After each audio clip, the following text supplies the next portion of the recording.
Imagine ordering a syringe online for $5, no prescription, no doctor, no questions asked, and injecting it into your own body because a fitness influencer on TikTok told you it would heal your injuries. Sounds extreme. But right now, tens of thousands of people across the United States are doing exactly that.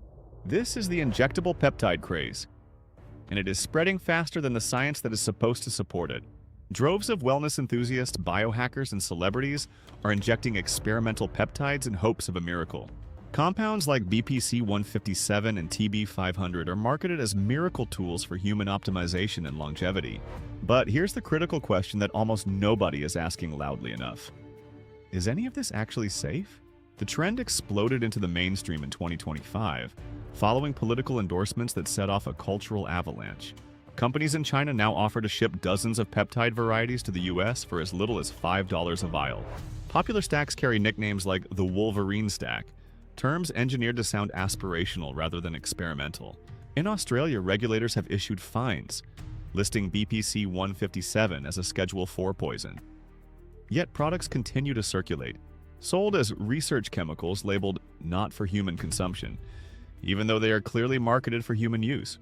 This is a global multi-million-dollar parallel health economy operating almost entirely outside clinical oversight. Peptides are the building blocks of proteins.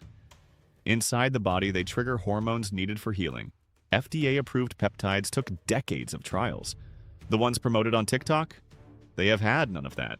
For BPC-157, only 3 small human studies exist. Its safety and effectiveness remain genuinely uncertain. Sourcing is a severe problem. Products labeled research grade could include toxic solutions or contaminants. The medical community is raising serious alarms, but credible voices are being drowned out by influencers. Dr. Eric Topol is unambiguous. None of them are proven. He warns that people are taking them on blind faith. Adverse event reports are piling up. Patients describe migraines, depression, and even urinating blood. Former FDA officials describe it bluntly.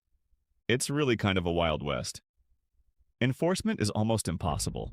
This is about the erosion of trust, the monetization of biohacking, and the dangerous power of social proof. When a celebrity endorses a compound, demand surges, regardless of whether the science exists to support it. The problem is that millions of people are not asking their doctors. They are asking TikTok.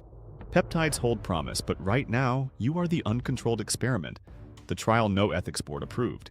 Before you pick up that syringe, ask yourself, who pays if it goes wrong? The answer is you. Welcome back to our special report. In Part 1, we exposed the explosion of the global peptide gray market. But behind the scenes, a tectonic regulatory shift is occurring. In late 2023, the FDA officially drew a line in the sand. The agency moved popular peptides like BPC-157 and TB-500 into Category 2, designating them as significant safety risks. This move effectively barred compounding pharmacies from manufacturing them, sparking a massive political and legal backlash.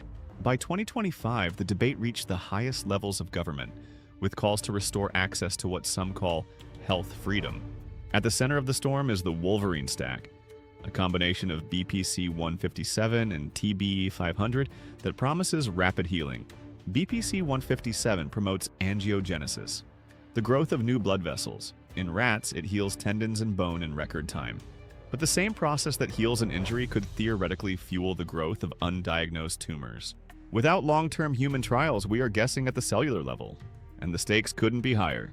If you are pursuing peptide therapy, experts say there is only one safe path: strict medical oversight and verified sourcing. The war over peptides is just beginning. In our next segment, we look at the future of these compounds in clinical medicine. I'm Ryan Cooper. Join us as we continue to follow the science and the struggle for human optimization.